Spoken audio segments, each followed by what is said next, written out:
नवमी के दिन कैसे करते हैं कन्या पूजा, जाने विधि और कथा। नवरात्रि के 9वें दिन कन्या पूजन किया जाता है। इस दिन अपने घर में छोटी कन्याओं को बुलाकर उन्हें सम्मान भोजन कराया जाता है और उनका आशीर्वाद प्राप्त किया जाता है। फिर कन्याओं को दक्षिणा, उपहार आदि देकर विदा करते हैं। नवरात्रि के आखिरी दिन हवन क्यों है जरूरी? नवरात्रि का समापन दरअसल हवन से ही होती है। कहते हैं कि नवरात्रि के आखिरी दिन यदि हवन ना किया जाए तो इससे माँ की साधना अधूरी रह जाती है। यही वजह है कि नवरात्रि के आखिरी दिन हवन करना बेहद ज़रूरी होता है। इतना ही नहीं, हवन करने से न केवल हमारे आसपास का वातावरण शुद्ध होता है बल्कि हमारे आसपास सकारात्मकता का संचार भी होता है। कन्याओं का पूजन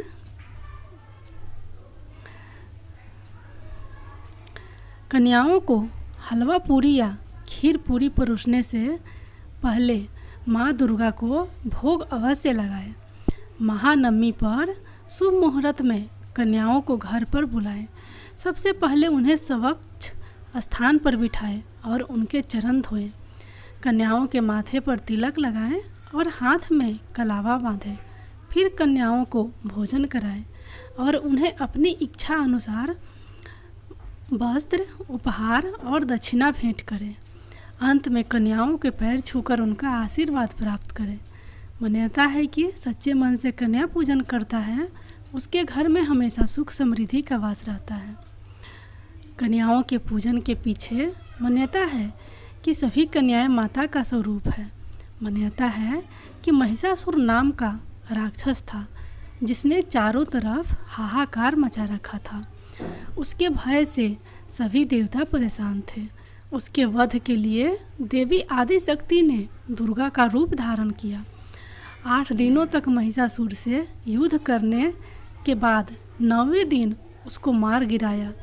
जिस दिन माँ ने इस अत्याचारी राक्षस का वध किया उस दिन को महानवमी के नाम से जाना जाने लगा। असल में महिषासुर को ये वरदान था कि उसे कोई नहीं मार सकता था। उसने ब्रह्मा देव से अमरता का वरदान मांगा, लेकिन महादेव ने ये वरदान देने से मना कर दिया। फिर उन्होंने कहा वह अपना अंत स्वयं निश्चित कर सकता है। तब असुर ने स्वाभाविक मृत्यु से मुक्ति मांगी और कहा उसे कोई देव, दानव, गंधर्व, त्रिदेव आदि नहीं मार पाए। वह इनसे विजित रहे। मेरी मृत्यु किसी कुंवारी कन्या के ही हाथों हो।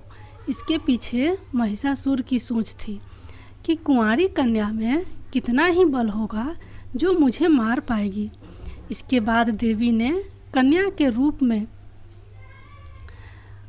रूप में ऋषि कात्यायन के घर जन्म लिया और कात्यायनी कहलाई।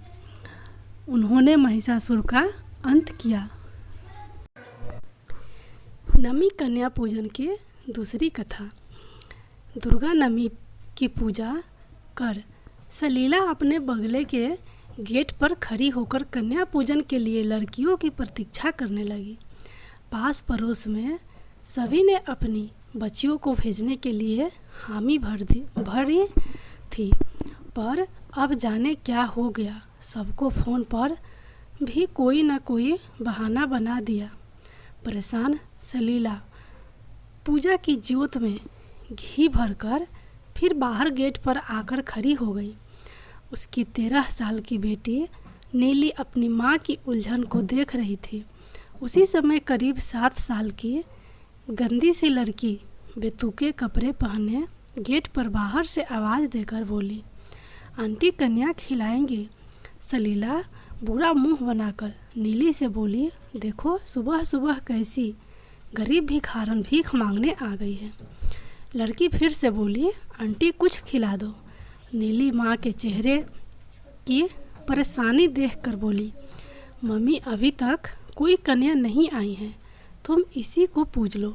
सलीला बेटी को डांट कर बोली, कैसी बात कर रही हो नीली, ये कितनी गंदी है और इसके कपड़े तो देखो।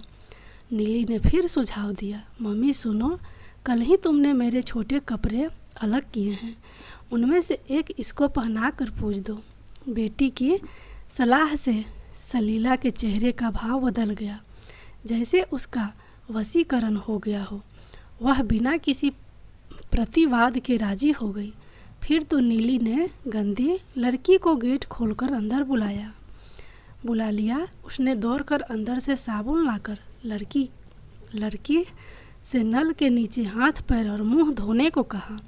मुंह धोकर लड़की का सांवरा चेहरा चमकने लगा। नीली ने उसको कंघा देकर बाल झाड़ने को कहा। सलीला को छोटे कपड़ों में एक लहंगा और चुन्नी मिल गई, जिसे बाहर लाकर लड़की को देकर उसके कपड़े बदलवाए। गरीब लड़की की का रूप एकदम बदल गया। सलीला ने उसके माथे पर बिंदी लगाकर हलवा पूरी और चना उसके आगे रख दिया। लड़की 2 पूरी खाकर तृप्त हो गई और सलीला कन्या पूजन संपन्न कर भाव विभोर हो गई। वह कन्या को प्रसाद और रुपये देकर गेट के बाहर तक छोड़ने आई।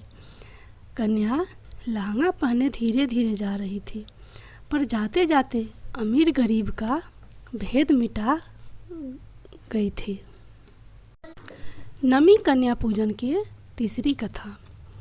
बहुत समय पहले जम्मू कश्मीर के कटरा जिले के पास एक हंसाली गांव में श्रीधर नाम का एक व्यक्ति रहता था।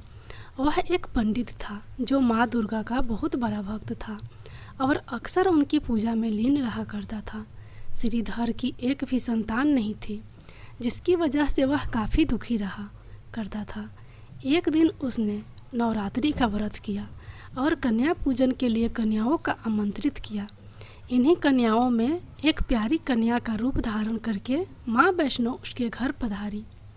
श्रीधर ने सच्चे दिल से सभी कन्याओं का आदर सम्मान किया और भोजन करवाया।